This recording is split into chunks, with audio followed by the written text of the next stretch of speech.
Amid a Musk-led overhaul, the FAA starts doing business with SpaceX. OnePlus is delaying the Watch 3 launch because of a typo. And Microsoft Copilot offers voice and O1-powered Think Deeper for free. It's Wednesday, February 26th, and this is Engadget News.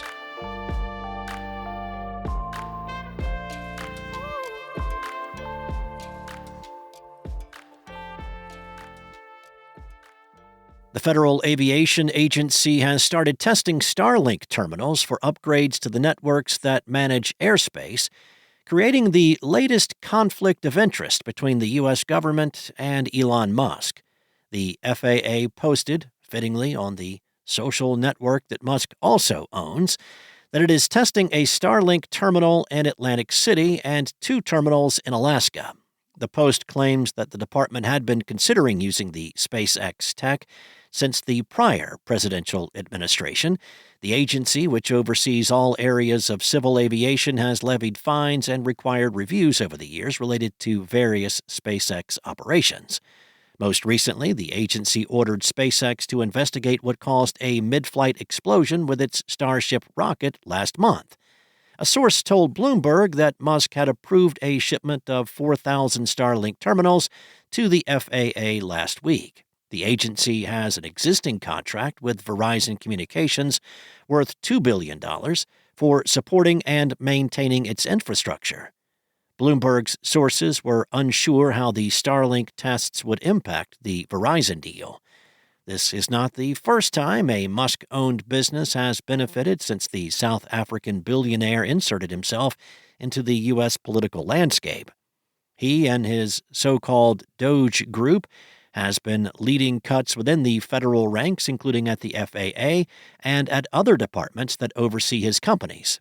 For instance, the National Highway Traffic Safety Administration saw about a 10% reduction to its staff last month, including cuts to the small division overseeing autonomous vehicles, such as those from Tesla.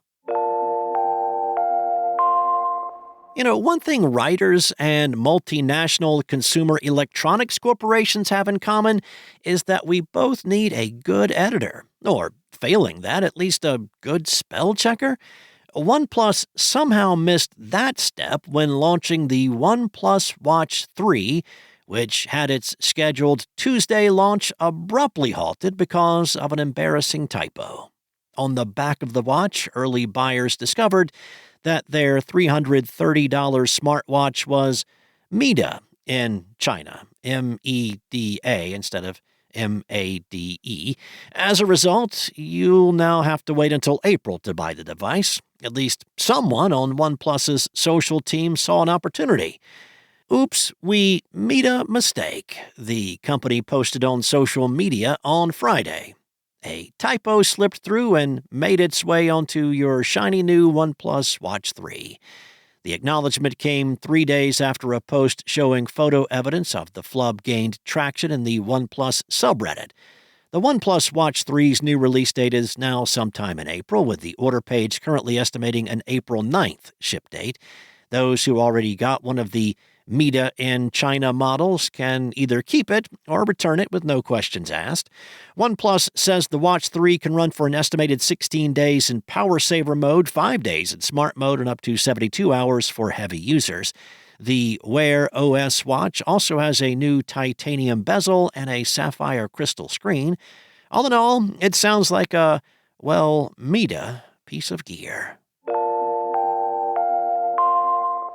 Microsoft announced that it is making some features available for free in its Copilot AI assistant. Everyone now has unlimited access to Voice and Think Deeper, which is powered by OpenAI's O1 model. Copilot got the voice feature, which allows users to have conversations with the AI assistant, in October of last year. Think Deeper is intended to parse complicated queries such as assessing the pros and cons of major home purchases, taking cost and long-term value into account. Microsoft noted that users could experience delays or interruptions during times of high usage for these newly free Copilot applications. Members of the Copilot Pro subscription will still have preferred access to the company's latest AI models at those peak usage times, as well as to new features that are still in the experimental stage. Thanks for listening. There's more to these stories and more tech news at Engadget.com, and be sure to check out Engadget's live coverage of Amazon's Alexa event today, beginning at 10 a.m. Eastern Time.